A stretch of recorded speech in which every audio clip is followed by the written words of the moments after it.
Күргәнебезчә, дуслар, Сабантуй шуннан да бик күңелле милли татар бәйрәме. Ә безнең татар халкында андый милли бәйрәмнәр, төрле гырыф-гадәтләр, элек-электән сакланган йолалар шактый күп. Менә шул йолаларны татар мәдәниятенең мирасы булып торган гырыф-гадәтләрне саклап калу һәм иң беренче чиратта татар телендә сөйләшү һәм аны киләчәк буыннарга җиткерә белү безнең бурычыбыз. Бүгенге көндә шушы йолаларны, гырыф-гадәтләрне, татар мәдәниятенең, татар теленең мирасын саклап калуга үзеннән зур өлеш керткән оешмаларның һәм айрым шәхесләрнең татар милләте өчен роле һичшиксез зур. Андый оешмаларның берсе Мәскәүдәге татарлар һәм башка төрки халыклар милли конгрессы оешмасы.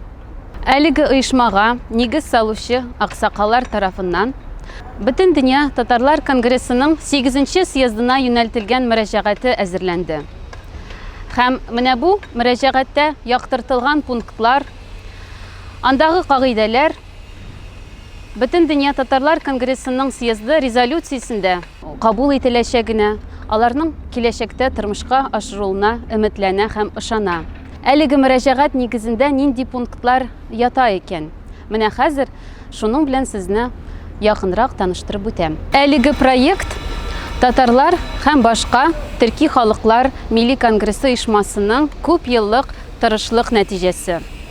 Һәм шуңа да бу мөрәҗәгатьтә яктыртылган пунктлар барысы да төгәл итеп уйлап эшләнгән, әзерләнгән. Проект нигезендә башкалабызда һәм илнең төрле төбәкләрендә оештырылган очрашулар, уздырылган әңгәмәләр, бәхәсләр, бәйрәмнәр, кичәләр дә проект әзерләүгә этәргеч булды.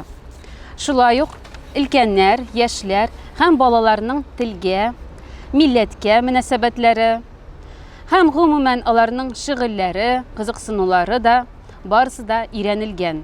Татарлар һәм башка төрки халыклар милли конгрессы оешмасының проекты нигезендә барлыгы 20 пункт ята. Иң беренчесе баланың теле, әни, әти сүзләре белән үз ана телендә ачылырга һәм үз гаиләсендә ана телендә сөйләшергә күнегергә тиеш. Аның өчен нәрсә эшләргә кирәк соң? Хәзерге гаилә тәрбиясе алга киткән җәмгыятьтә яшь балалы аналар өчен махсус клуб яслиләр оештырырга кирәк. Анда сөйләшү, аралашу бары тик татар телендә генә булырга тиеш.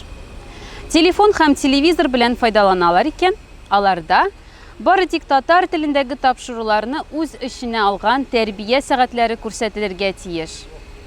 Андый клуб яслиләр оештыру татар меценатларының үз халкы алдындагы изге бурычы булып саналырга тиеш. Икенче пункт. Телевизорда, телефонда һәм бигрәк тә интернет киңлекләрендә татарча белмәүче татарларны үз туган телләрен өйрәнергә этәрлек махсус тапшырулар булдыру. Татарча тапшырулар өчен вакытны арттыру. Әлбәттә, бу күп вакыт һәм чыгым таләп итә торган эш. Әмма татарның киләчәктә телсез татар булып баруын теләмәсәк, безнең буын моны эшләргә бурычлы. 3нче пункт. Россия Конституциясенең 68нче статьясы 3нче бүлегенә таянып, бакчаларда, балалар бакчаларында милли төркемнәр, мәктәпләрдә ана телен ныклап өйрәтү буенча дәресләрдән тыш вакытта түләүсез махсус түгәрәкләр оештыру. Аларга тотылачак чыгым җирле бюджет һәм меценатлар исәбенә булдыру. 4нчесе. Элек-электән татарның терәге булган татар меценатлары ярдәмендән башка татарны саклап калу авырга туры киләчәк. Аллаһыга шөкер. Бүгенге көндә Россия һәм дөнья күләмендә байлыгы дәрәҗәсе белән билгеле татар шәхесләре бар. Без татарның үз чирыбызга кадәрге меценатларын хөрмәт белән телгә алган кебек, хәзергеләрнең исемнәрендә киләчәктә халкыбыз үз тарихына алтын хәрефләр белән язар. 5нче пункт. Бердәмлектә булу. Бердәмлек ул халыкны милли аңлы, милли горурлыкка ия итеп яшәтү өчен мөһим булган шарт. Шуңа да алга таба без бердәмлекне саклап, бер юнәлештә эшләүне тәэмин итәргә бурычлы. 6нчысы. дипломатиягә, ягъни акыл зирәклегенә ия булу. Безнең татар халкы элек-электән зирәклек, яхшы мәгънәдәге акыл хәйләкәрлеге, үткенлек һәм зыялы булуы белән аерылып торган. Бу хәзерге вакытта да һәр кайсыбызга, бигрәк тә төрле формадагы милли оешмаларыбызның лидерларына хас сыйфатларының берсе. Әйе, безнең татарга үз телен, үз сүзен кистереп әйтә белү дә хас. Әмма җәмгыятьтәге вазгыятьне исәпкә алып, акыл зирәклеге белән эш итү сәяси яктан күпкә отышлырак. Шуңа күрә дә дипломатия мәсьәләсен хәл итү бүгенге көндә мөһим. Җиденчесе. Үз татарыңның кадерен белү. Һәрбер авыл, һәрбер район һәм татарлар күпләп яши торган һәрбер шәһәрдә татарларны берләштерә торган авыр чакларында аларга ярдәм кулы суза торган туганлык почмагы дигән җыелу урыны булырга тиеш.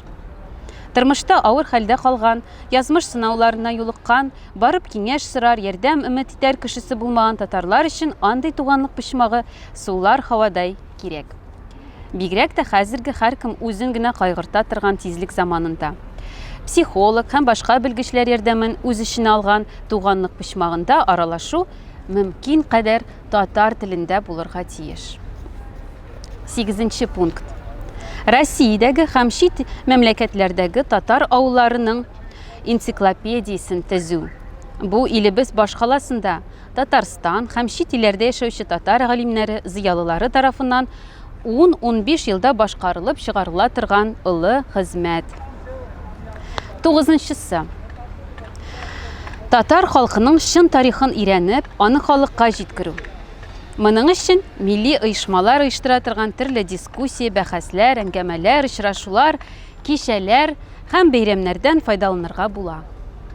Татар кызлары һәм егетләре үз халкының данлы үткән юлын, чын тарихын белергә тиеш. Бары шул чагында гына милләтне милләт буларак яшәтүче алдынгы карашлы шәхесләр итеп тәрбияләп булачак.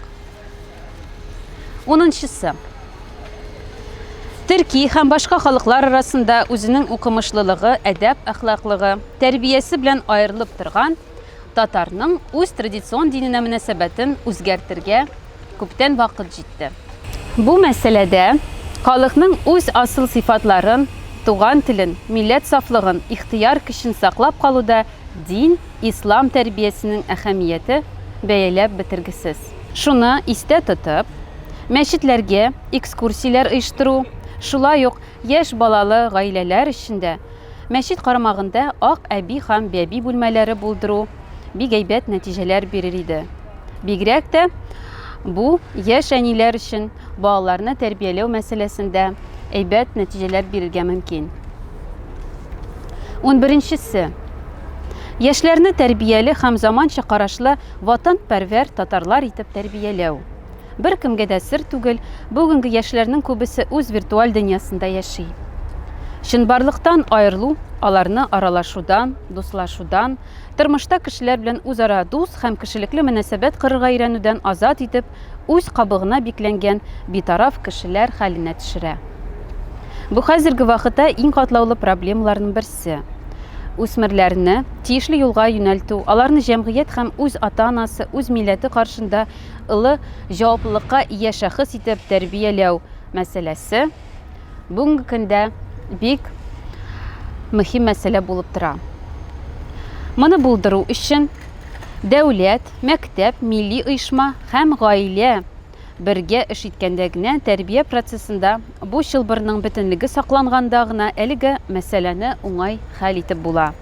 Яшьләрне кызыксындыру өчен аларны экология, хәйриячелек, волонтерлыкка кагылышлы төрле проектларга җәлеп итәргә кирәк. Менә монда инде интернет киңлекләрен тулысынча файдаланырга була. 12нчесе. Яшь буын үз әби-бабасы телендә сөйләшсен, татар телен киләчәккә илтүче һәм аны яшәтүче булсын өчен югары белем бирүнең билингваль һәм полингваль системасын булдыру кирәк. Бу система нәрсәне аңлатасың? Ул берничә телне өйрәнүне күз уңында тота. Заманы яшьләре инглиз, рус һәм үз ана телен бер дәрәҗәдә яхшы белергә ымтылырга тиешләр. 13нче. Яшьләр тәрбиясендә классикага нигезләнгән җыр сәнгатенең һәм совет җыры классикасы тәшкил иткән матур әдәбиятның да әһәмияте зур. Моның өчен яшьләргә классик мәдәният, классик әдәбият үрнәкләре белән танышу өчен уңай шартлар тудырырга кирәк. Һәм бу гаиләнең, мәктәпнең, милли оешмаларның һәм әлбәттә дәүләтнең бурычы. 14-нчесе. Безнең татар яшьләренә төрки телле халыклар белән аралашу, туганнарча мөнәсәбәтләр урнаштыру өчен җыр, театр сәнгате һәм әдәбиятта бик әһәмиятле булып тора. Моның өчен тиешле чаралар уздыру зарур. 15-нчесе. Тарихи кулъязма мирасын өйрәнү дә мөһим мәсьәләләрнең берсе булып тора. Әгәр дә иске татар телендә кулдан язылган хатларны, истәлекләрне, хезмәтләрне алдагы берничә ел эчендә кириллицага күчереп өлгермәсәк, алар тузанга әйләнеп юкка чыгарга мөмкин. Моны әлбәттә һичшиксез булдырырга ярамый. Безнең тарихи мирасыбызны сакларга кирәк. 16-нчысы. Тарихи кулъязма мирасы белән беррәттән һәрбер татар үз нәселен, үз тамырларын белергә һәм өйрәнергә тиеш. Аның өчен архивлардагы мәгълүматлардан файдаланырга була. Үз нәселеңнең тамырларын белеп, шәҗәрәңне тезеп, киләчәк буыннарга калдыру, үзеңнең татарлыгыңны саклау, шуның белән горурлану гына түгел, бу хисне балаларың, ыныкларың аша киләчәктә яшәячәк татарларга җиткерү дә ул. 17-нче. Татарлыкны саклау, авылларыбызны да саклау, аларны юкка чыгуына юл куймау дигәнне аңлата. Һәм иң беренче чиратта авыл мәктәпләренең булганнарын саклап калырга тырышырга кирәк. Мәктәбе, кибете, клубы ябыла икән, андый авыл бетәргә хөкем ителгән. Бары тик авыллар гына татарның гырыф-гадәте, әдәп-әхлаклыгы, мәдәнияте сагында тора. Авыллар гына безне татарның узганына тоташтыра. Авылларда гына татарлык бар тулылыгы белән сакланып килә. Шуңа күрә авыл хуҗалыгы икътисадын ныгытырга, авылларда калучы яшьләргә дәүләт тарафыннан өстенлекләр бирелергә тиеш. Шуңа да яшьләргә әлбәттә ярдәм итүче программалар булдырырга кирәк. 18-нче. Идеологик яктан көчле йогынтыга ия булган авыл сабантуйларының бетерелүенә юл куймаска кирәк. Татарны дөньяда таныткан бу милли бәйрәм халкыбызның җыр биюләрен, төрле уеннарын, кызыклы ярышларын, татарча көрәшне үз эченә ала. Аны балалар да кичкенәдән күреп үсә. Димәк, сабантуй да үзенә күрә бер тәрбия чарасы булып тора. 19-нчы. Татар рухы спортта да чагылыш табырга тиеш. Биредә милли көрәш спорты зур роль алып тора. Шуңа да аны бөтен дөньяга таныту, популярлаштыру мөһим. Безнең татар көрәше чыннан да бөтен дөньяга танылган спорт төре. 20-нче. Татарның узган тарихын, сәнгатен, әдәбиятен һәм хәзерге тормышын һәр яклы яктыртуда интернет киңлекләрен мөмкин кадәр куллану. Бу дөньядагы халыкларны татарлар белән таныштыру, үзебезнең барлыгыбызны, биек халык дәвамчылары икәнебезне танытуда. Шулай ук җир йөзенең теләсә кайсы почмагындагы татарлар белән бик тиз арада элемтәгә керү, үзара аралашу, уртак проблемаларны бергәләп хәл итү чарасы да булып тора.